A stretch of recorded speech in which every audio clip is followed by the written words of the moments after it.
Oui, donc je veux Bara, en fait, c'est mon nouveau produit, mon nouveau bébé, que je veux Bara qui veut dire simplement je veux travailler. Donc le Bara, c'est le travail, c'est en langue Djoula. Donc Djoula, en fait, c'est une communauté de commerçants qu'on retrouve en Côte d'Ivoire, au Mali, au Burkina Faso aussi, et peut-être en Guinée, si je ne me trompe pas. Donc je veux pouvoir motiver les gens, la communauté africaine, les Africains, en disant que c'est le travail. Donc si tu veux travailleur, il y a un, un code à respecter.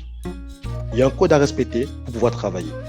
Et aujourd'hui, en fait, quand je m'arrête déjà sur pied, hein, ça fait il y a 2 mois aujourd'hui, on a une communauté de plus de 5000 brouilleurs. On a les clients qui nous commandent en fait soit en mode plateforme, soit en mode hors plateforme, vous savez, digital aussi nouveau. On apporte en fait un produit qui est nouveau dans la façon de voir, dans la façon de pouvoir en fait rechercher en fait une main d'œuvre. Je suis arrivé en Côte d'Ivoire, je ne connaissais pas la Côte d'Ivoire, c'est d'ailleurs ma première fois d'arriver en Côte d'Ivoire. Et je suis arrivé par plus ou moins coup de tête. Donc j'ai dit à ma femme que je pense qu'on a trouvé le pays où on va partir.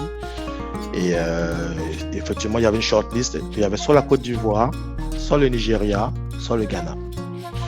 Et je me suis dit, non, mais j'arrive dans un pays, il y a Internet, j'ai la fibre optique à domicile, il y a la connexion GSM assez, mobile assez fluide. Mais comment ça se fait qu'il n'y ait pas autant de mots, enfin, trouver les gens soit aussi compliqué.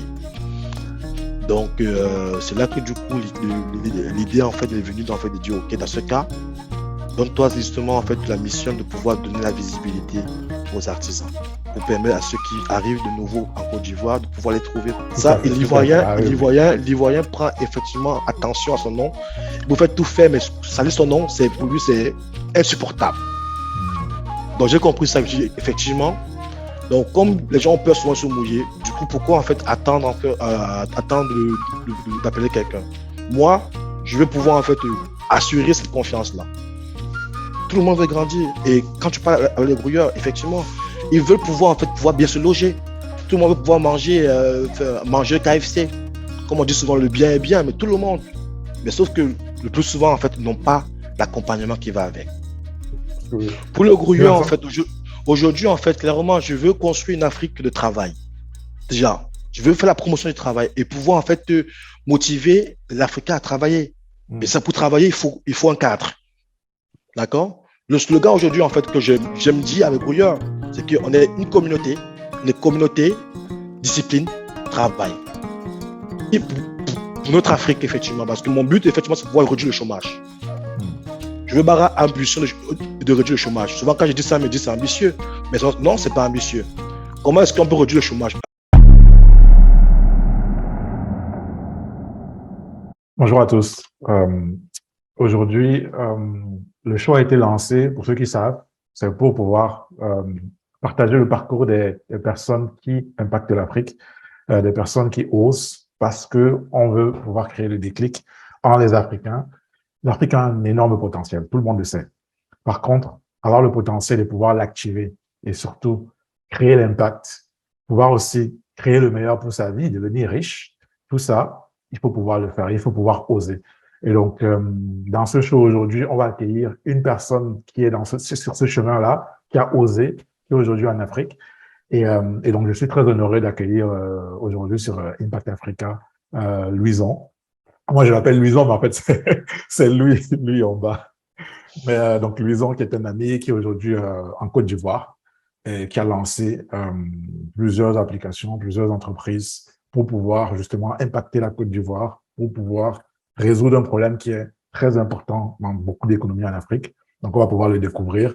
D'ailleurs, donc, Louison, juste merci encore pour ton temps. Je sais que tu es très occupé. Merci encore de venir sur le show Impact Africa. Bonjour Arthur et Passa. Merci à toi plutôt pour l'invitation, l'honneur que tu me fais de me permettre de partager mon expérience, parce qu'il n'y a rien de plus intéressant pour moi de partager l'aventure que je mène aujourd'hui en Côte d'Ivoire. Donc, merci à toi. Super. Et pour tous ceux qui nous découvrent et qui sont pas encore abonnés, il y a deux choses à faire, hein. La première, abonnez-vous à cette chaîne parce que c'est pour les gens qui vraiment veulent s'améliorer tous les jours, les gens qui veulent atteindre leurs rêves, les gens qui veulent s'enrichir, les gens qui veulent impacter. Et donc, les histoires que l'on raconte, les personnes qui passent ici, c'est les personnes qui sont sur ce chemin-là qui peuvent vous inspirer à prendre le next step. Et la deuxième chose, n'oubliez pas d'activer la cloche de notification pour vous assurer que vous recevez toutes les autres vidéos. Donc, Louison, sur ce show, on commence toujours par quelques questions, juste pour te Mhm. découvrir différemment. On sait que D'accord. tu es un gros bosseur, ça c'est sûr, mais on veut savoir qui est Louison un peu différemment. Donc, moi, j'ai préparé un jeu. J'ai une liste de questions, donc 15 questions, mais tu as 3 questions auxquelles tu vas répondre. Donc, on va D'accord. faire en fait une roulette. Tu vas choisir entre le numéro 1 et le numéro 15. Je vais te poser la question. Je vais prendre 7 parce que je suis Numéro numéro 7. 7. Est-ce qu'il y a quelque chose que tu pourrais faire non-stop? C'est-à-dire que si aujourd'hui tu avais tout le temps du monde, tout l'argent du monde, qu'est-ce que tu ferais? Tout le temps, tout le temps, tout le temps. Si j'ai tout l'or du monde, tout l'argent du monde, qu'est-ce que je ferais non-stop? Euh, c'est une bonne question. Savoir quelle est ma passion un peu plus ou moins, c'est un peu ça. Hmm. Euh, déjà, je suis un, euh, j'adore lire beaucoup sur Internet. Je suis un fan d'Internet. J'adore me passionner sur tout ce qui est comportement des hommes, des sociétés, des mouvements et tout. Ça, je le fais tout le temps, je ne m'en rends pas compte. Donc, je pense que c'est ce que je ferai le plus souvent. Et aussi, bien sûr, m'occuper de ma belle petite famille tout le temps. Ça, c'est ce que j'adore faire. D'accord. Donc, tu serais un psychologue, en fait, c'est ça?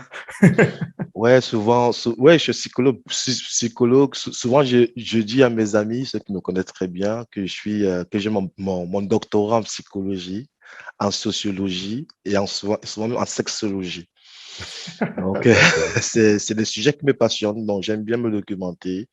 J'aime bien comprendre effectivement comment l'être humain réfléchit, pense, comment anticiper sur ce qu'il peut penser, comment les groupes de personnes en fait interagissent entre eux.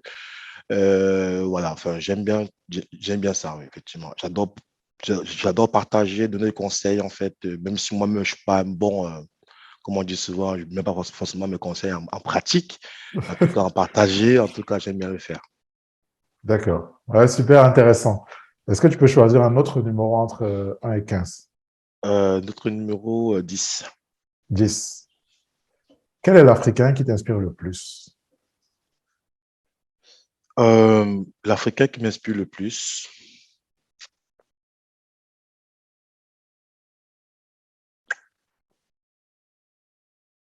moi, Bon, je après, dirais si tu en as un, peut-être que tu n'en as Oui, pas, hein.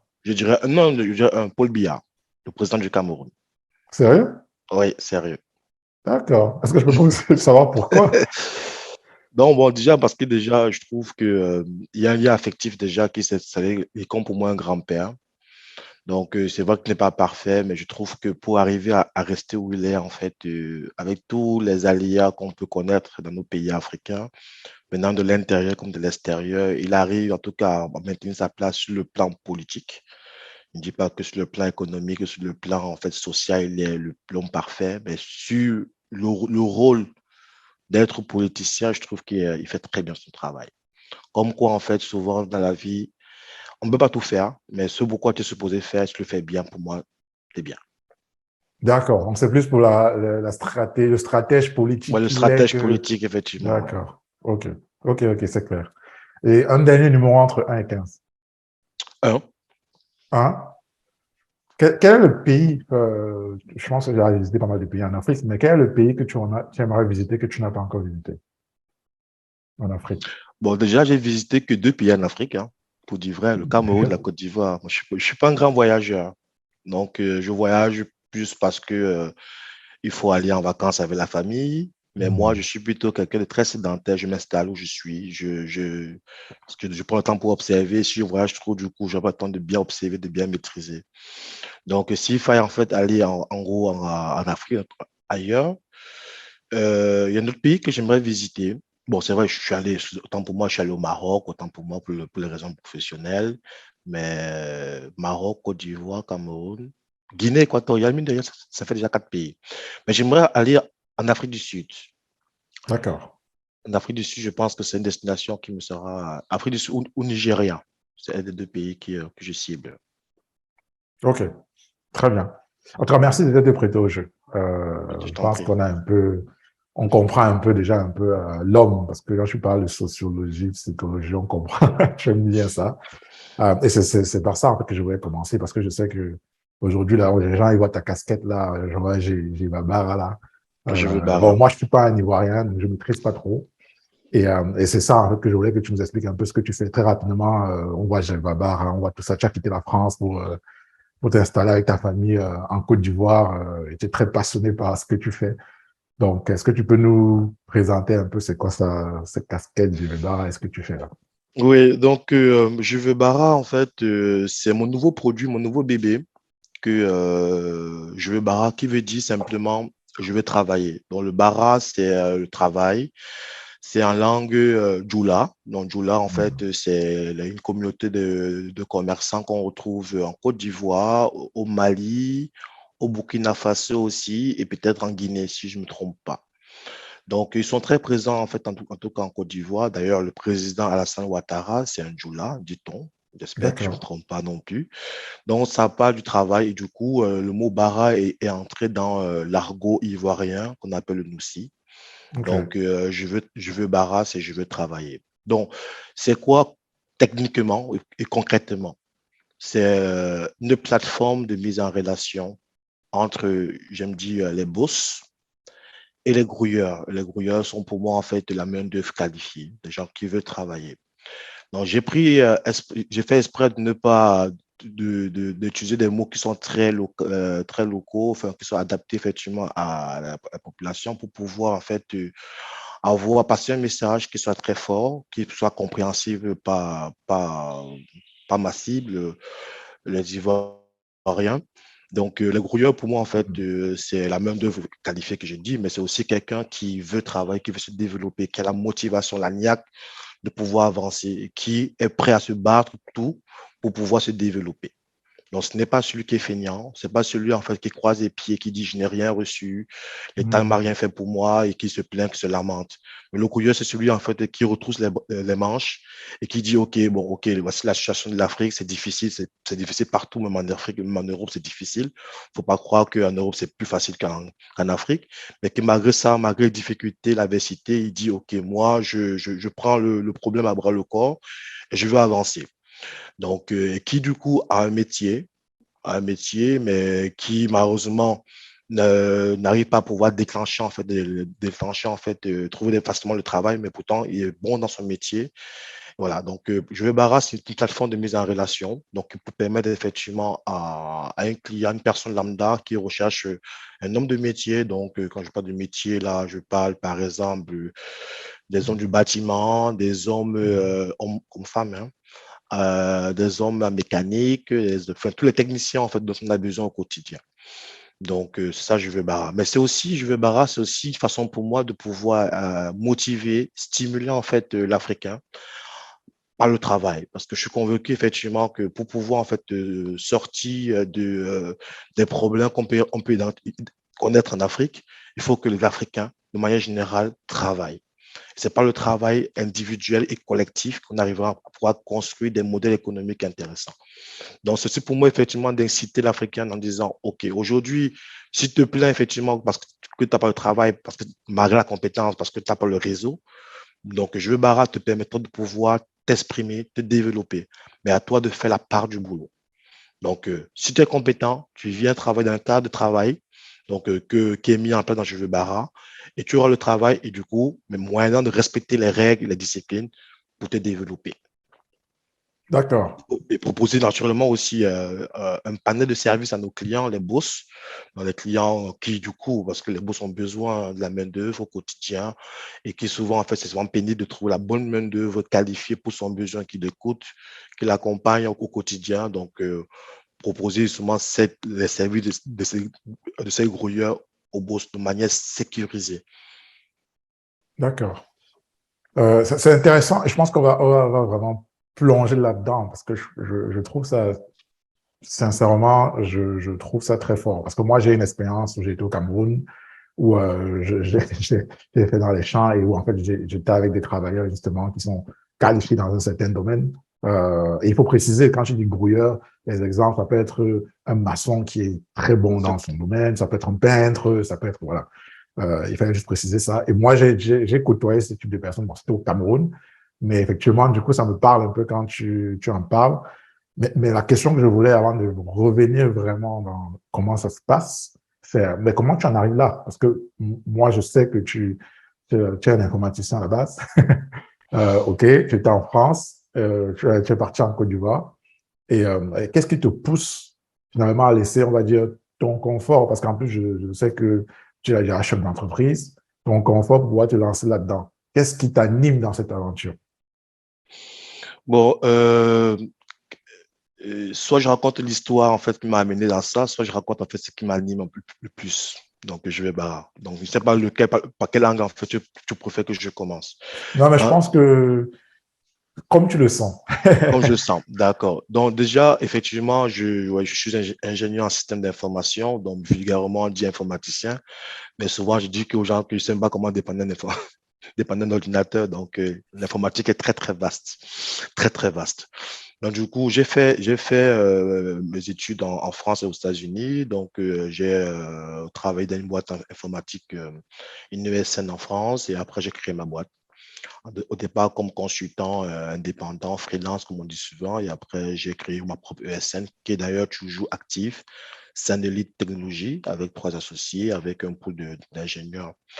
Donc, pourquoi j'ai fait le pas vers l'Afrique? Simplement parce que je pensais déjà avoir fait le tour un peu des sujets en fait en France, et aussi parce que je voulais l'envie de retour en Afrique était vraiment, vraiment très, très, très fort.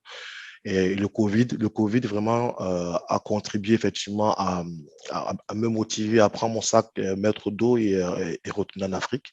C'est vrai que j'avais amorcé déjà en fait mon retour en Afrique par des petits investissements au Cameroun, parce que je suis camerounais. J'ai lancé et ça me permettait de pouvoir progressivement mettre le pied au Cameroun et de comprendre l'écosystème des affaires au Cameroun. Donc, je me suis imprégné, donc j'ai eu des hauts et des bas. Ça, vous savez, c'est ça l'investissement. Et après le COVID, pendant le COVID, du coup, je suis d'abord rentré au Cameroun. Je travaillais en plus même pour, c'était une opportunité d'ailleurs, pour Orange Cameroun. Je voulais connaître en fait le monde du travail dans, en Afrique. En Afrique, parce que malheureusement, je suis quitté l'Afrique juste après mon baccalauréat. Donc, j'ai travaillé uniquement dans un écosystème européen, et je voulais plutôt maintenant plus vivre de l'intérieur. Donc, j'ai fait 6 mois chez Orange Cameroun. Après, j'ai décidé en fait de partir en Côte d'Ivoire. Pour la simple raison que je suis un entrepreneur, j'étais animé par créer quelque chose, et je voulais en fait voilà, développer. Effectivement, il faut développer quelque chose de moi-même. Donc, pour dire vrai, quand je suis arrivé en Côte d'Ivoire, je ne pensais pas faire tout ce que je fais. Je ne pensais pas faire tout ce que je fais. C'est vraiment, en fait, comme on dit souvent, en fait, la vie qui te mène, en fait, enfin, dans les investissements par circonstance. Je suis arrivé en Côte d'Ivoire. Je ne connaissais pas la Côte d'Ivoire. C'était d'ailleurs ma première fois d'arriver en Côte d'Ivoire. Et je suis arrivé par plus ou moins coup de tête. Donc, j'ai dit à ma femme que je pense qu'on a trouvé le pays où on va partir. Et effectivement, il y avait une shortlist. Il y avait soit la Côte d'Ivoire, soit le Nigeria, soit le Ghana. Donc, pour des raisons beaucoup plus pratiques de langue aussi pour les enfants. Donc, a été retenu pour la Côte d'Ivoire. Donc, je suis arrivé en Côte d'Ivoire, et d'ailleurs, je ne savais même pas ce que j'allais faire, ma femme non plus. Et du coup, j'ai rassuré ma famille, parce que ça, c'est souvent, c'est le problème que nous, on a. La diaspora s'est dit, OK, je vais retourner en Afrique, mais comment est-ce que je laisse le confort que j'ai déjà? Il faut que j'assure la continuité, en fait, de niveau de vie à la famille, aux enfants qui doivent aller à l'école. Donc, il y a beaucoup d'inquiétudes. Il y a beaucoup d'inquiétudes. Je dis, à mon épouse, si j'ai réussi à construire ce que j'ai construit en France dans un écosystème, je ne connais personne. Je ne pense pas qu'en Afrique, ça peut me dépasser.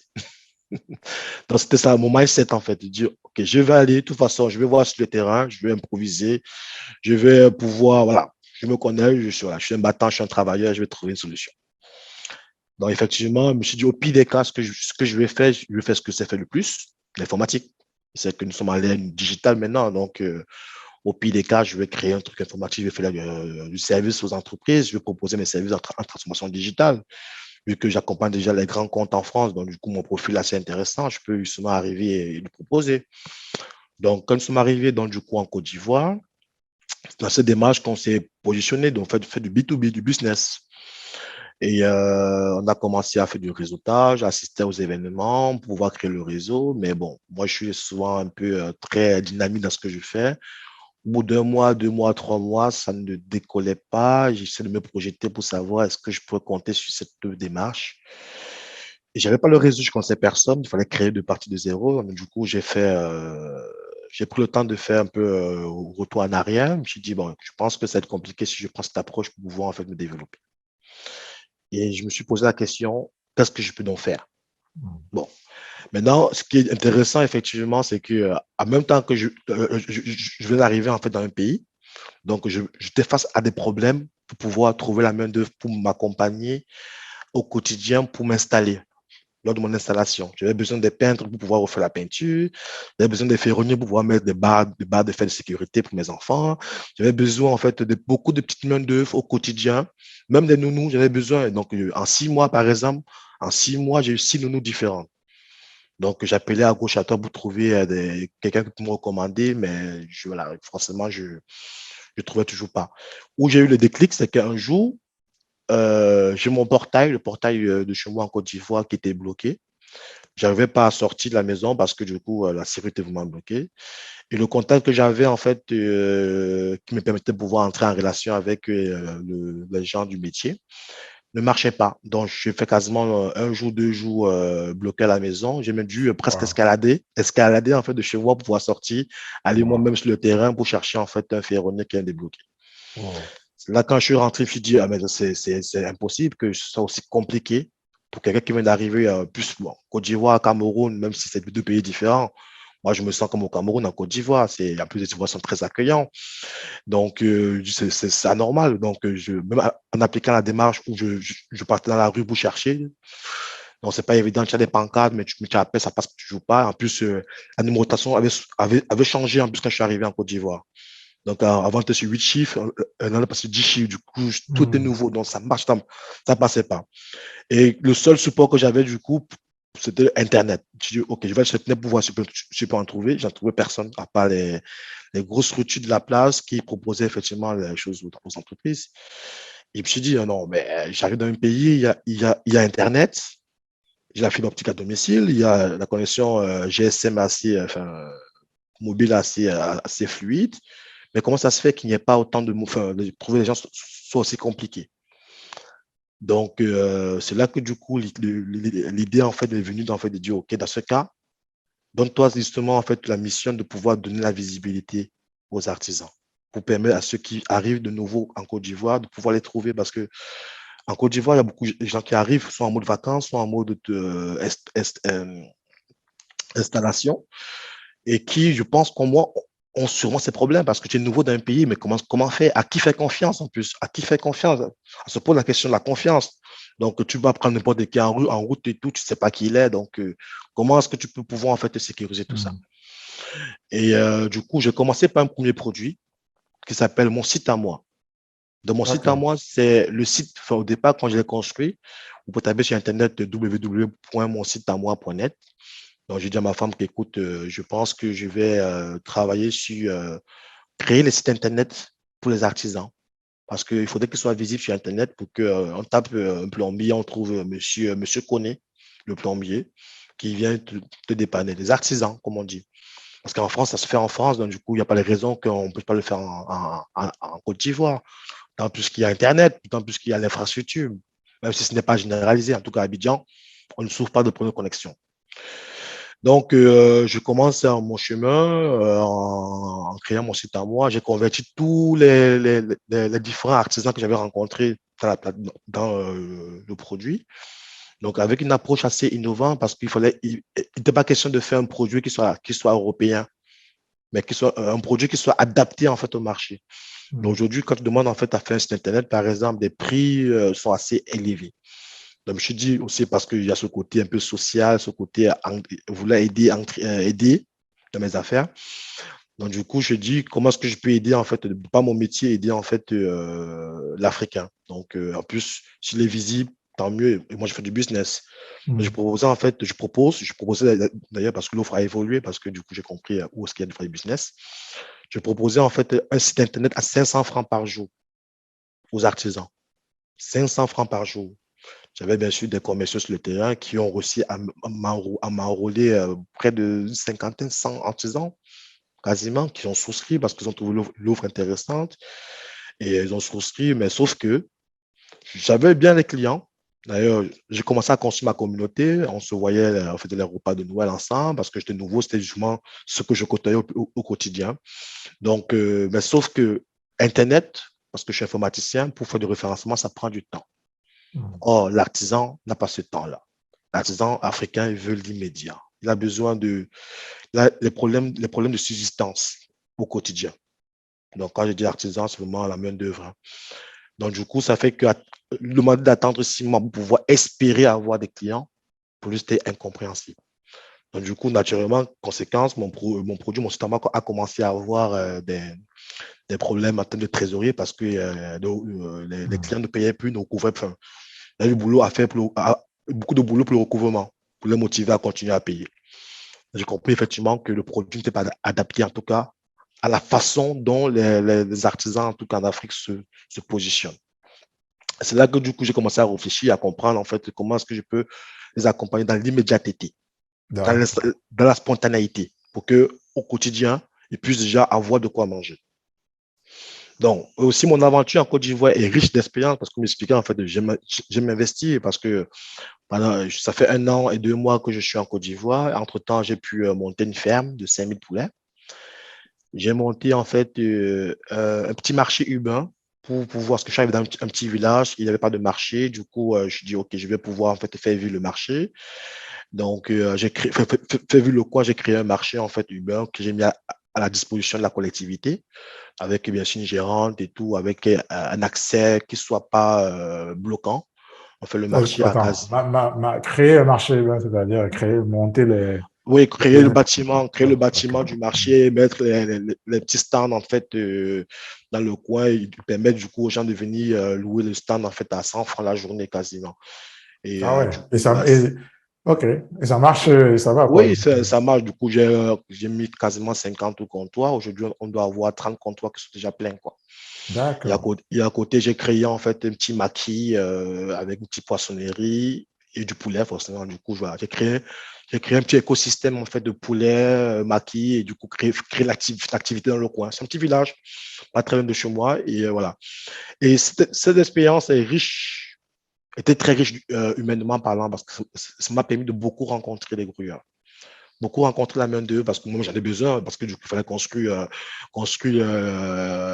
le poulailler, il fallait construire voilà, il y a besoin de menuisiers, des maçons, mais des peintres, mais tout le temps. Donc j'ai vu les problèmes qu'ils avaient aussi. Hmm. J'ai écouté en fait leurs besoins. Effectivement, il y a le besoin de l'immédiat. J'ai j'ai- j'ai- j'ai compris pourquoi en fait souvent ils ne trouvaient pas le travail parce qu'il manquait pour certains en fait du professionnalisme et tout. Et je me suis dit ok, je pense qu'il est temps pour moi de pouvoir en fait les accompagner parce que je trouvais pour certains, parce que j'ai beaucoup eu justement sa main-d'œuvre, là, je les ai testés. Hein. Donc, j'ai vu des gens qui étaient très, très bons dans le domaine, qui avaient plus de 15-20 ans, qui te fait la peinture, mais un œuvre d'art, enfin, un chef-d'œuvre, quoi. Mais sauf qu'il il manque un petit truc pour pouvoir, en fait, se développer davantage. Il manquait, en fait, non seulement le volume de pouvoir avoir des baraques au quotidien, mais il manquait aussi de pouvoir être davantage professionnel. Donc, c'est là, du coup, qu'est né, en fait, le projet Je veux Bara. Dans le projet Je veux Bara, comme j'ai dit aussi, c'est aussi une volonté de motivation, en fait, du grouilleur. Parce que j'ai rencontré aussi, bien sûr, naturellement, des gens qui sont vraiment feignants, ils sont bons, mais ils ne sont pas travailleurs. Ils ne sont pas travailleurs. Mais du coup, comment veux-tu te développer si tu n'es pas travailleur? Hmm. Donc, je veux pouvoir motiver les gens, la communauté africaine, les Africains, en disant que c'est le travail. Donc, si tu veux être travailleur, il y a un code à respecter. Il y a un code à respecter pour pouvoir travailler. Et aujourd'hui, en fait, quand je m'arrête déjà sur pied, hein, ça fait il y a 2 mois aujourd'hui, on a une communauté de plus de 5000 grouilleurs. On a les clients qui nous commandent en fait soit en mode plateforme, soit en mode hors plateforme, vous savez, digital ou nouveau. On apporte en fait un produit qui est nouveau dans la façon de voir, dans la façon de pouvoir en fait rechercher en fait une main d'œuvre. Et j'ai compris simplement que, parce que moi-même arrivé en Côte d'Ivoire, étant moi-même, entre guillemets, un boss, donc quand on a besoin de quelqu'un, le plus souvent, on passe par recommandation. On appelle un ami, dis-moi, tu peux trouver un plombier, est-ce que ton plombier, en fait, là, est disponible pour moi? Voilà, parce que, et souvent même, en fait, le plombier, ton ami, même souvent, en fait, refuse de te proposer quelqu'un pour la simple raison qu'il a peur que si son plombier va chez toi et qu'il n'assure pas, donc c'est celui que ça va retomber. Ah oui. Ça, c'est la réflexion qu'un boss a. C'est-à-dire qu'en gros, parce que moi, mon nom, je parle de Sali, je fais en sorte que si j'envoie quelqu'un, avant, je brosse bien le technicien en disant, bon, là, tu passes mon ami, pardon, fais tout pour que, pour que mon nom soit pas sale. Ça, l'Ivoirien prend effectivement attention à son nom. Vous faites tout faire, mais salir son nom, pour lui, c'est insupportable. Donc, j'ai compris ça. Effectivement, donc, comme les gens ont peur souvent de se mouiller, du coup, pourquoi en fait attendre d'appeler quelqu'un? Moi, je vais pouvoir en fait assurer cette confiance-là via une plateforme digitale. Donc, ça, je passe le message au boss en disant, dans Je veux Bara, vous avez un espace en fait sécurisé parce qu'on a fait toutes les démarches en fait administratives pour pouvoir connaître qui est son grouilleur. C'est fastidieux, c'est vrai parce que on est sur une plateforme digitale, mais malheureusement en Afrique le full digital pour moi n'existe pas encore. Du coup, on a mis un modèle hybride où effectivement l'inscription se fait en mode digital, mais pour les grouilleurs, ils doivent s'activer au siège. Ça nous permet de pouvoir les connaître, savoir qui ils sont et pouvoir les expertiser. Donc, on a les documents administratifs, CNI, facture de CIE, c'est-à-dire électricité, facture de SODECI, qui est l'eau. On a même aussi, en fait, un parent, la CNI d'un parent. C'est obligatoire. Donc, finalement, tu as mis en place ce que tu disais dans le sens, je dois adapter le produit que je vais mettre en place aux réalités. Donc, tu es en train de faire un truc hybride, multicanal, digital et non digital. Non digital. C'est ça qui, voilà. Okay. Ça aurait été en France, par exemple, on aurait dit envoie simplement ta CNI par upload et tout, c'est fini. Parce que c'est un monde de confiance. En Afrique, la confiance n'y est pas encore. Donc, du coup, c'est pour ça que, du coup, là, moi, je travaille beaucoup sur la proximité. Je suis proche des grouilleurs, je les rencontre tous les jours. Je vais les voir. Souvent, je fais des petits entraides, en fait, je les coach. Je les coach sur le plan comment on arrive à pouvoir développer son portefeuille client. Parce que je suis entrepreneur. Comment, en fait, faire pour devenir un vrai entrepreneur? Parce que pour moi, un artisan est un entrepreneur. C'est lui qui, sa boîte, c'est lui, en fait. Il doit la développer. Il doit savoir investir sur lui-même, pour pouvoir se grandir. C'est un travail de titan. Moi, ce que je voulais comprendre un peu là, c'est comment tu communiques avec eux. Enfin, parce que tu as dit une chose qui est intéressante, c'est que, voilà, tu es un entrepreneur, tu es arrivé, même si tu crées cette plateforme, tu es assimilé à un boss, comme on dit. Oui. Et du coup, comment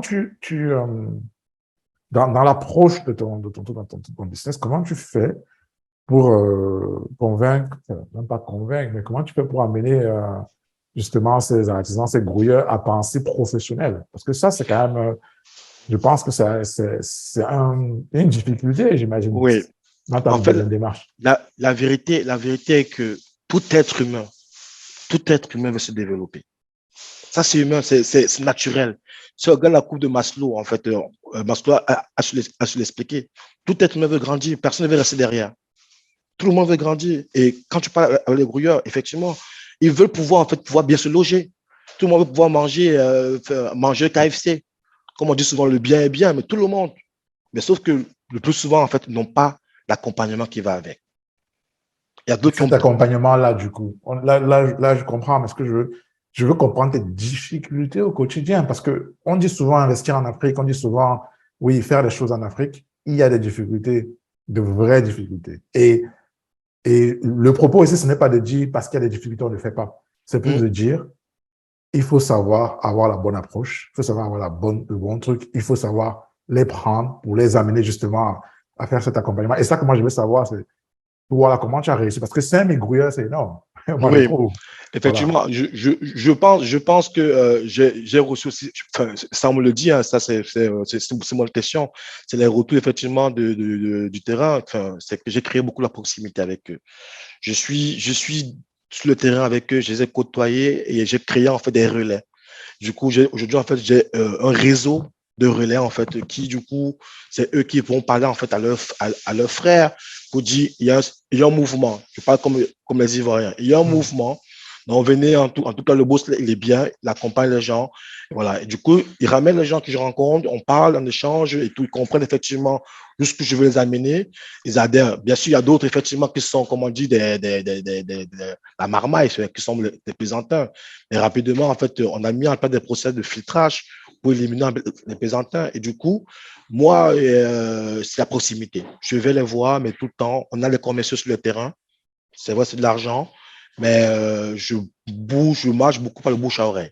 Le bouche à oreille, en Afrique, c'est l'élément de communication le plus efficace. D'accord. Donc, je le fais au quotidien. Donc, bientôt, on mettrait des caravanes, mais actuellement, c'est mes ambassadeurs. J'ai des ambassadeurs terrain qui vont tout le temps ratisser plus large pour pouvoir, en fait, parler du produit. Je rencontre des messieurs qui ont, voilà, qui sont très responsables et qui, du coup, viennent s'inscrire. Donc, voilà, c'est ça au quotidien. Je donne ma personne pour pouvoir être avec eux, pouvoir les parler au quotidien, pouvoir les sensibiliser, pouvoir les motiver, les accompagner. Donc, du coup, ça fait qu'aujourd'hui, on fait beaucoup de coaching, beaucoup de formations. Aujourd'hui, par exemple, on forme en fait les grouilleurs sur enfin, on a un plan qui est prévu. On a commencé sur tout ce qui est leadership, tout ce qui est entrepreneuriat, sur comment est-ce qu'il faut voir l'activité.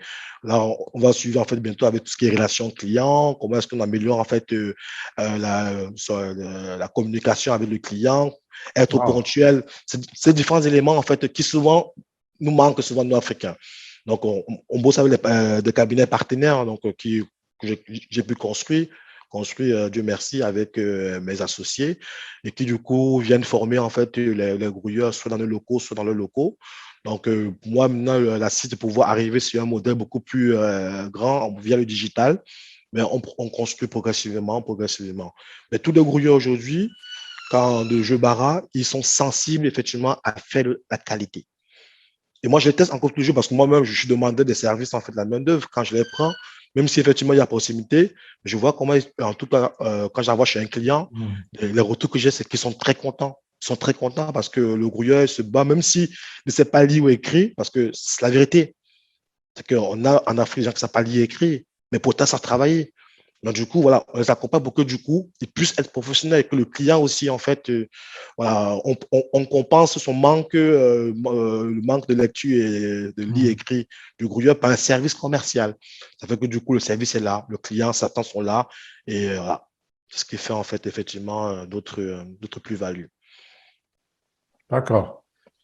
Si on regarde l'autre, parce que du coup, effectivement, c'est quand même un effort, énormément d'efforts pour pouvoir former et tout. Donc, ce que j'ai compris, c'est que au début, je t'ai présenté en plateforme de mise en relation, mais en fait, c'est pas ça. C'est-à-dire que le client, le boss, lui, voit une mise en relation, mais toi, derrière, c'est pas juste la mise en relation. C'est toute une communauté, finalement, que tu es en train de construire. Oui, effectivement, je veux Bara et va au-delà du produit, en fait, de mise en relation. Ça va au-delà, effectivement, parce qu'une fois que tu construis une communauté, tu construis des choses, forcément, il faut proposer des Mm. services, en fait, pour faire valoriser, faire valoir, en fait, cette communauté. Et tant plus que je sais que les boss ont besoin. Maintenant, si du coup, on propose toutes les garanties que les boss attendent dans une plateforme, voilà, je pense que Jubara, en fait, aujourd'hui, a toutes ces garanties. Et encore, je l'ai pensé comme le boss peut le penser, dans toutes les catégories de boss qu'on peut avoir. Chaque boss va trouver effectivement un intérêt à venir à Juvebara. Par exemple, dans Juvebara, ce n'est pas la plateforme qui fixe les prix. On met réellement en relation le boss et le grouilleur. Ça veut dire que le boss a la possibilité il émet son besoin, comme on a une communauté, il y aura des gens qui seront intéressés, d'autres pas, forcément, c'est ça le but d'une communauté. Maintenant, le boss peut présélectionner, prédéfinir en fait les gens avec qui il veut entrer en négociation. Ça veut dire qu'en gros, il pourra discuter. On a conçu en fait un chat interne sécurisé où les boss et les grouilleurs échangent. il peut exprimer son besoin, il peut même demander un pré-diagnostic. Naturellement, quand on a un problème, qu'est-ce qu'on fait? On veut pouvoir s'assurer que celui qui va résoudre son problème est compétent. Donc, du coup, par le chat, le boss pourra échanger. Et maintenant, après, ils négocient ensemble le prix. Ils se mettent d'accord dans le prix. Et une fois que le prix est validé, le boss paie le prix. Donc, pour éviter effectivement les problèmes que les boss peuvent rencontrer, que moi j'ai rencontré aussi, hein, où tu payes un grouilleur ou même deux après, il disparaît, tu ne sais pas où le trouver après. Du coup, l'argent, il est payé, il est séquestré dans la plateforme. D'accord? Le grouilleur, du coup, est mis en relation. Le boss peut échanger par téléphone avec le grouilleur après, il se prend rendez-vous. Une fois que le grouilleur, du coup, a terminé le travail, on a pris encore 3 jours de garantie à la fin du travail. 3 jours de garantie pour pouvoir s'assurer que le boss est satisfait. On a un slogan très clair, satisfait ou refait. Si tu n'es pas satisfait, on envoie quelqu'un de refaire. Et l'argent prévu pour payer en fait le grouilleur qui a mal travaillé, on ne le paye pas. C'est ça l'idée en fait. Est-ce que tu veux travailler? Si tu veux travailler, en fait, on travaille la qualité. On travaille la qualité. Donc du coup, si effectivement tu sais que tu n'es pas capable, ne prends pas un travail que tu ne peux pas faire. Donc tu t'engages à le faire, fais-le bien. Et assure-toi que ton client est satisfait. Et ça, ils sont d'accord tous sur le principe. Donc, du coup, si au bout de 3 jours, le travail est très bien fait, on paie le grouilleur sans problème. Aussi parce qu'on veut éviter, parce que malheureusement, la réalité est qu'il y a aussi des boss qui sont des mauvais payeurs. Et c'est pour ça que les grouilleurs disent souvent quand ils commandent, en fait, quand ils vont travailler, ils demandent en fait à être payés à l'avance. 50% à l'avance, parce que du coup, ils ont beaucoup de mésaventures où ils ont travaillé, ils ont fini le travail, après le grouilleur, le boss le paye en monnaie de singe. En monnaie de singe, du coup, l'argent qu'il comptait faire, enfin, ce qu'il comptait faire avec, en fait, voilà, il n'arrive pas à bien en vivre, quoi. Bon, du moins, chacun, de part et d'autre, il y a des problèmes. Et je veux Barra, du coup, vient pouvoir résoudre ces problèmes. D'accord? Pour pouvoir sécuriser, en fait, la relation entre le boss et le grouilleur. Donc, c'est ça, l'avantage. Donc, du coup, au-delà, en fait, du service qu'on produit, en fait, on veut pouvoir, en fait, faire qu'on construise une communauté. On veut pouvoir améliorer et renforcer les capacités pour qu'ils soient davantage meilleurs, davantage, en fait, de bons artisans. Je prends un exemple simple parce que je lis beaucoup, en fait, sur les actions menées par nos prédécesseurs pour savoir, parce que, par exemple, moi, je souhaite qu'effectivement, tous les grouilleurs soient des vrais artisans. Un artisan, pour moi, c'est quelqu'un qui est déclaré dans la chambre des métiers. Mais aujourd'hui, en fait, tu demandes à un homme de métier plombier. S'il est déclaré chez la chambre des métiers, tu vas en trouver, c'est sûr. Mais tu en trouveras beaucoup plus qui ne sont pas déclarés. Pourquoi? Pour la simple raison que pour lui, c'est un monde qu'il ne comprend pas. Non, on veut justement qu'un homme de métier qui a appris sur le terrain, qui est très bon, certes, mais qui a vraiment cette expérience plus terrain, entre dans les subtilités en fait d'affaires qu'il ne maîtrise pas. Alors, je veux Barra veut pouvoir prendre des grouilleurs à l'État, pouvoir les accompagner pour qu'ils soient demain des vrais artisans, qui puissent dealer avec une entreprise comme PFO, parce qu'ils savent c'est quoi une TVA, ils savent comment on fait une facture, ils savent comment faire un devis de manière professionnelle. Mais ça, aujourd'hui, ce n'est pas le cas. Je vois, dans ton cas là, tu mets beaucoup d'efforts dans la formation, dans l'accompagnement et tout ça. Est-ce que c'est pas lourd? Si on parle en termes là, du coup du businessman, si tu veux. En vrai, c'est très, très lourd. C'est fatigant. Tu donnes ta vie, en fait. Chez moi, par exemple, chez moi, c'est devenu la maison de l'artisan. Je bâtis chez moi la maison de l'artisan. Je reçois les artisans tous les jours. Les bureaux, en fait, sont chez eux. Enfin, quand ils sont, même le dimanche, ils ne savent pas quoi faire, ils frappent à la porte. Tu donnes ta personne, d'une part. D'autre part, en fait, il faut effectivement avoir un peu de quoi, enfin, financièrement, pour pouvoir en fait suivre. C'est vrai. Mais je pense que quand on veut faire quelque chose, en fait, les moyens sont là. Aujourd'hui, par exemple, il y a des choses que je construis, mais qui ne me coûtent pas énorme parce que je fais comprendre, par exemple, à mes partenaires de formation, de formateurs, que voilà, voici l'esprit et le projet les intéresse et du coup, ils m'accompagnent en fait dans ce projet sans que j'ai forcément besoin de débourser des grosses sommes. Donc, il met à disposition les locaux, les salles de formation, même les formateurs. Je paie simplement, bien sûr, comme on dit, les frais de carburant. Voilà, ça me permet de pouvoir proposer les services et sans toutefois me ruiner. Comme quoi, pour dire effectivement que quand tu as un projet entrepreneur, il faut arriver à pouvoir, comment dire ça, impliquer les gens sur son projet. et les mobiliser pour les faire comprendre la valeur ajoutée effectivement qu'il y a sur le projet. Moi, aujourd'hui, tout ce que j'ai construit aujourd'hui, si je vous dis que c'est moi qui suis à l'initiative à 100%, je mentirais. C'est souvent, mais c'est les grouilleurs qui viennent me proposer en fait des tunnels, des gens que je rencontre qui me proposent en fait des contacts et qui du coup me mettent à disposition des ressources qui du coup permettent. Mais ça, il faut pouvoir fédérer. Il faut arriver à fédérer.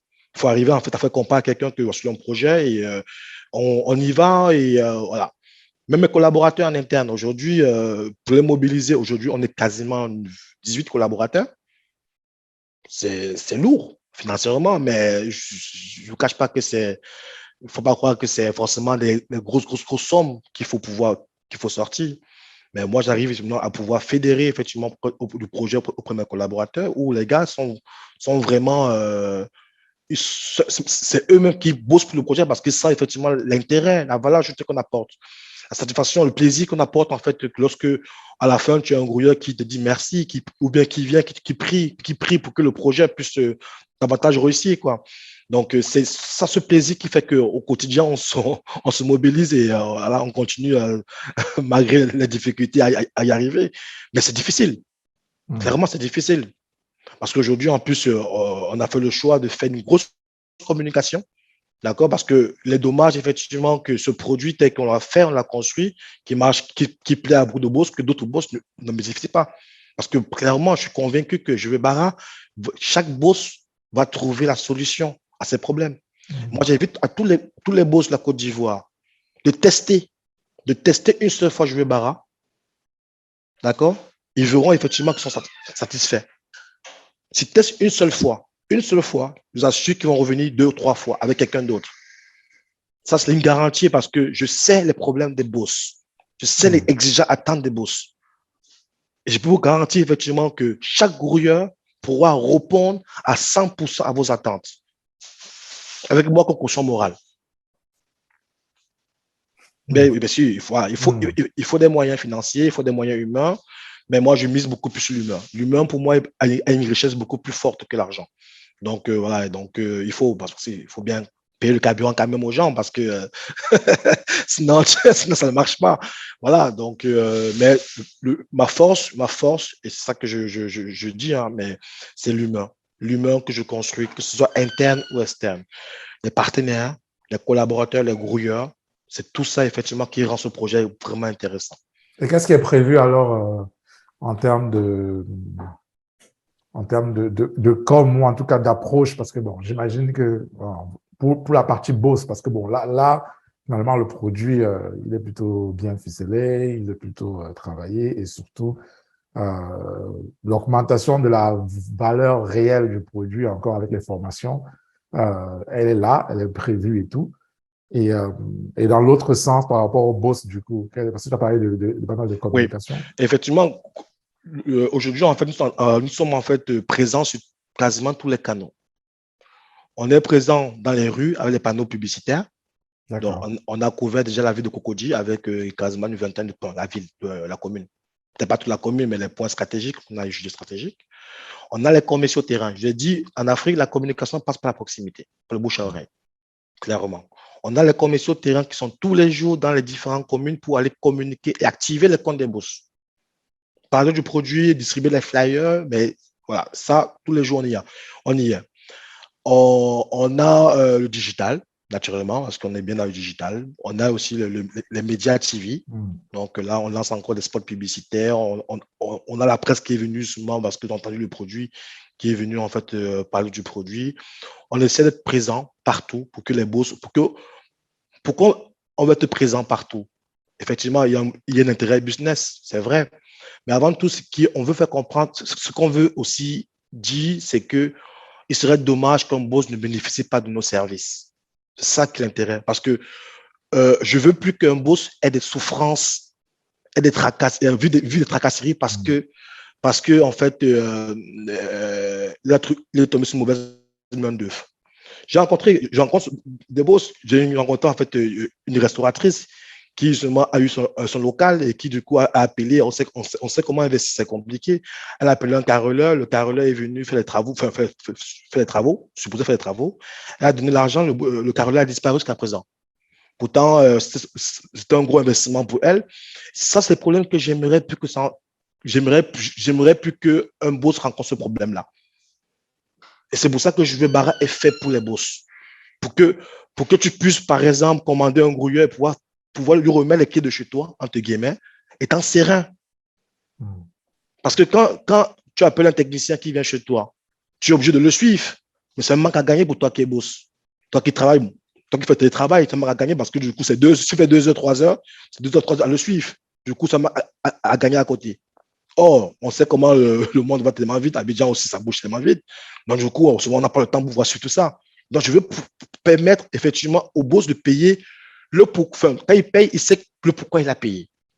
Que le prix soit juste.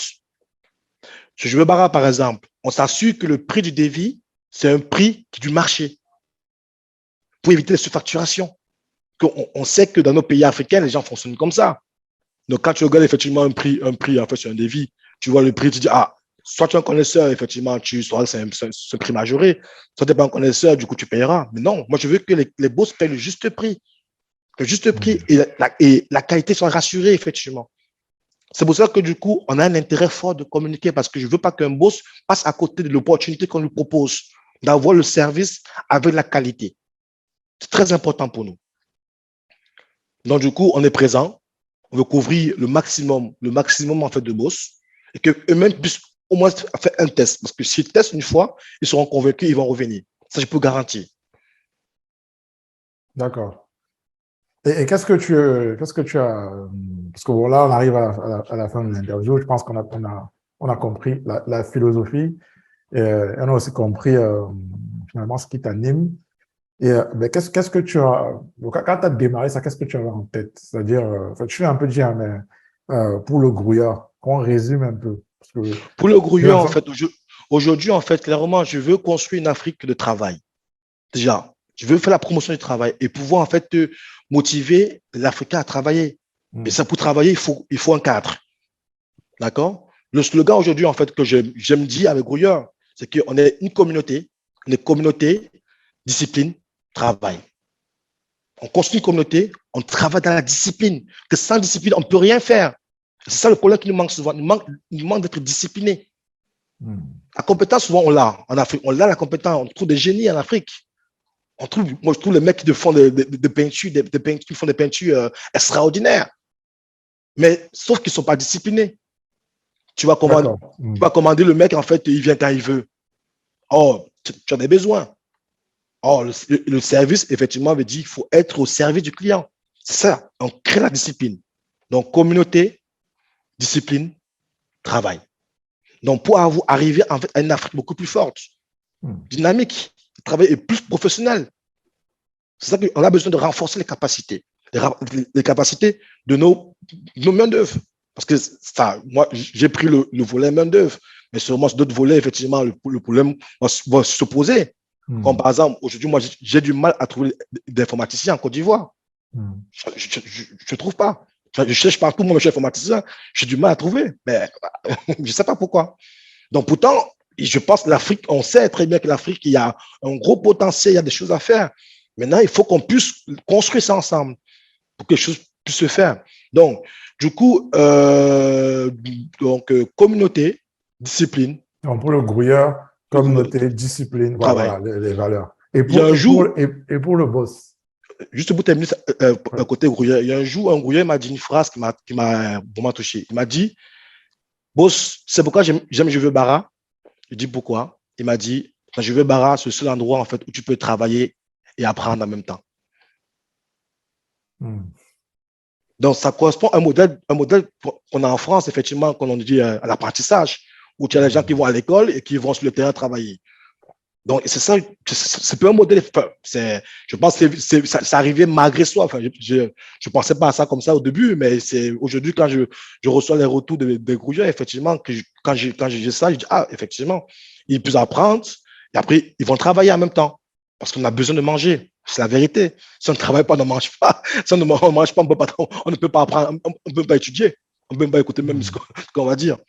Donc, côté boss, pour remonter ta question, côté boss, il est question effectivement au boss de pouvoir déjà un côté rétablir une confiance en fait. Je veux pouvoir rétablir une confiance qu'il y a entre deux mondes, en fait.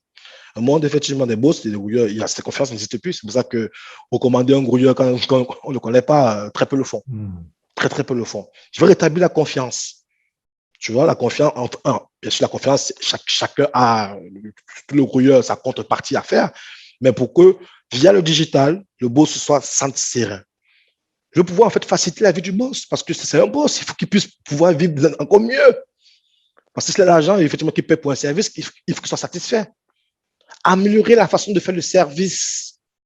La servicisation en Afrique est importante, mais comment le faire? J'ai fait plus de 20 ans à faire le service en France, mais comment faire le service?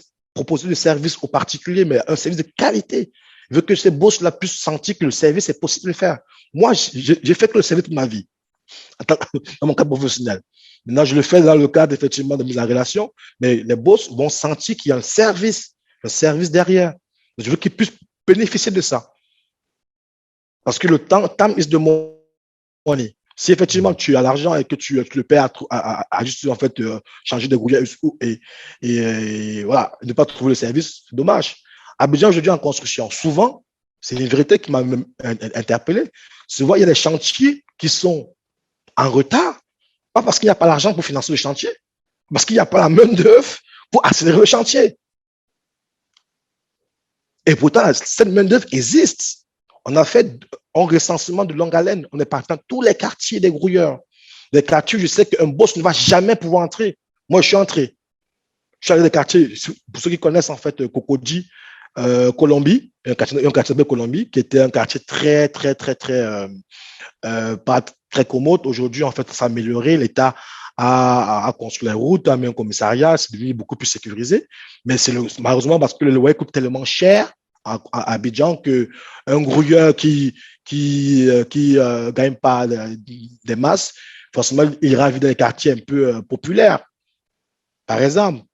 Donc, du coup, ils sont présents, mais sauf qu'un boss n'ira jamais le trouver là-bas, malheureusement. Mais grâce au digital, le boss pourra avoir accès à un service de qualité. C'est le message que je fais passer au boss. Et parce qu'il fera ça, il va contribuer plus ou moins aussi à pouvoir améliorer le service de la main-d'œuvre en Côte d'Ivoire. Ah oui. Ah, tout à fait. C'est ça l'idée. Et ceci, je projette un peu plus loin parce que si pour notre Afrique, effectivement, parce que mon but, effectivement, c'est de pouvoir réduire le chômage. Je veux barrer ambition de réduire le chômage. Souvent, quand je dis ça, on me dit c'est ambitieux. Mais non, c'est pas ambitieux. Comment est-ce qu'on peut réduire le chômage? Je passe avec le mode auto-emploi. L'auto-emploi, les grouilleurs ne sont pas salariés de Juve Bara. Ils sont en mode auto-emploi. D'accord? Comme ça se fait en Afrique. On sait comment. Aujourd'hui, quand tu veux un plombier, tu le prends dans la rue, il vient faire le travail. Ce n'est pas en mode auto-emploi, mais dans un cadre bien clair. Donc, premièrement. Deux, pouvoir effectivement lutter au chômage, c'est un modèle de distribution de travail. Chaque baraque que je vais créer dans la plateforme, moi qui suis boss, je donne le travail réel à quelqu'un. Si du coup, un grouilleur arrive à avoir 2 baraques le mois, je prends un plombier, 2 baraques la semaine, bah, il fait ses fins de mois. Il n'est plus au chômage. La vérité n'est plus au chômage. Donc, c'est un modèle, effectivement, un peu de. Je ne trouve pas le mot technique pour dire ça parce que je ne suis pas un économiste pour dire ça. Mais moi, je suis. Non, mais de toute façon, c'est pertinent. Je pense que. Je suis passionné de ce que je fais. Voilà, c'est ça. Tout à fait pertinent. C'est qu'il y a des gens qui ont les compétences. C'est une mise en relation de personnes qui ont besoin d'un service, des gens qui ont les compétences, qui ne se côtoient pas parce qu'en fait, ils sont pas dans le même monde. Tu es en train de créer ça. Et sauf que tu es en train de résoudre aussi le problème qui suit derrière quand on crée la plateforme, c'est s'assurer que le service que les grouilleurs vont pouvoir proposer répond bien aux besoins, pas seulement aux besoins de manière fonctionnelle, mais aussi aux besoins sécurité, la paix de l'esprit d'un boss. Donc, exactement. Et effectivement, ça contribue à la réduction de l'emploi, vu qu'on connaît du chômage de l'informel chez nous. Voilà. Donc. C'est extraordinaire. Ça, c'est très bien. En tout cas, c'est excellent. Et franchement, je t'encourage. Il y a pas mal de valeurs derrière et beaucoup d'ambition. Je pense que maintenant, l'enjeu va être la partie boss, la croissance que tu vas pouvoir avoir, la communication, l'intérêt que ça va pouvoir avoir. C'est ça qui va aussi commencer à attirer, j'imagine. Exactement. Exactement. Donc, effectivement, on continue à communiquer, on ne s'arrêtera pas de communiquer tant que j'aurai l'énergie, la force pour le faire. On va continuer à communiquer, ça va passer par le bouche à oreille, c'est ce que je fais, voilà, pour que les boss puissent venir bénéficier des services et pour qu'ensemble, parce que chaque service chaque baraque qu'un boss va créer, là, il va permettre de contribuer au renforcement de la qualité de la main-d'œuvre en Afrique. Donc, Très bien. chacun peut être contributeur effectivement à ça. Parce que derrière, en fait, on a un programme d'accompagnement de fonds pour pouvoir faire en sorte que d'ici, je ne sais pas quelle année, j'espère, on ait une Afrique qui soit de travail, de qualité. Et parce que moi, je ne veux plus, par exemple, qu'un plombier décide en fait de prendre la route migratoire vers l'Europe avec tous les risques que ça contient. Parce que s'il reste en Afrique et qu'il arrive à avoir son petit grain pour manger, nourrir sa famille, bah, je ne sais pas pourquoi il ira ailleurs. C'est ça qu'on veut pouvoir construire. Donc, un système un peu d'entraide, plus ou moins, mais avec des valeurs. Et, bien sûr, chacun trouve son compte. D'accord. Donc, dernière question, on arrive à la fin. D'accord.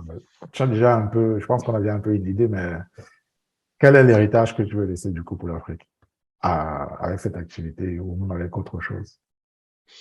Bon, l'héritage, je ne sais pas déjà ce qu'il veut construire, parce que pour un héritage, il faut construire des choses. Donc, mais par contre, le message, effectivement, que je vais faire passer, effectivement, à Africains, c'est dit, l'Afrique ne peut que se développer par l'Africain. L'Africain doit. Moi, j'invite la diaspora, si c'est possible, s'il y a, voilà, c'est vrai qu'on a peur, on réfléchit, mais d'essayer. Je pense que c'est pas les petits retours comme le mien en Afrique, d'accord, de manière stratégique, tactique, naturelle, c'est humain, que l'Afrique va pouvoir en fait sortir. En Afrique, il y a un gros potentiel, mais on a besoin. Ce qui manque en Afrique, je vous assure, ce qui manque en Afrique, c'est la main-d'œuvre. Quoi, c'est main-d'œuvre, c'est dans tous les domaines. Actuellement, j'ai des problèmes de sourcing. Mais donc, c'est la compétence ou c'est la main de... La compétence. Okay. Que veut dire la compétence? Que veut dire de compétence? Donc, du coup, l'Africain qui est compétent, moi, je l'invite à venir se déployer en Afrique. On en demande. C'est vrai, c'est pas facile, hein, c'est pas facile au quotidien. Ça demande en fait beaucoup de résilience, beaucoup de résilience.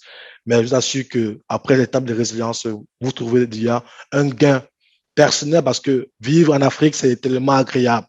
Donc, quand je me reviens, en fait, même quand je suis mal à la tête, j'écoute le son des oiseaux avec le beau soleil, en fait, je t'assure, j'oublie tous mes problèmes. J'oublie tous mes problèmes. C'est tellement plaisant. Okay. Et je pense que voilà, on a besoin de ça en fait en Afrique. On a besoin vraiment de pousser, de fédérer, d'inculquer des valeurs pour pouvoir en fait nous transformer. Très bien. Merci en tout cas, Louison. Merci, Louis, pour ton partage de ta passion. Et c'est en plus, c'est vraiment un projet à très, très fort impact. Et donc, c'est pour ça que ça me plaît. Et je t'encourage vraiment. Et donc, tous ceux s'il y a des boss là qui nous écoutent, s'il y a des personnes aussi qui veulent contribuer au projet, je sais pas, je pense que je vais mettre les liens pour pouvoir contacter lui en commentaire. Je sais pas, peut-être qu'il cherche aussi des partenaires dans d'autres domaines. Bien sûr. Donc, je pense que c'est un gros projet et je pense qu'il n'est qu'à la première phase. Donc, j'imagine, il y a plusieurs phases. Donc, très intéressant. Merci encore, lui. Merci à tous ceux qui nous ont écoutés. N'hésitez pas à contacter lui ou à aller voir ce qu'il fait. Et si vous êtes à Abidjan, n'hésitez pas à utiliser l'application Je veux Bara. En tout cas. Ou simplement en parler autour de vous. Aussi. En parler autour de vous, en communiquer. De bouche à oreille, ça marche. Recommandez Je veux Bara. Parce que du coup, pour moi, c'est ce qui permettra de pouvoir améliorer le quotidien africain. Très bien. Merci encore, lui.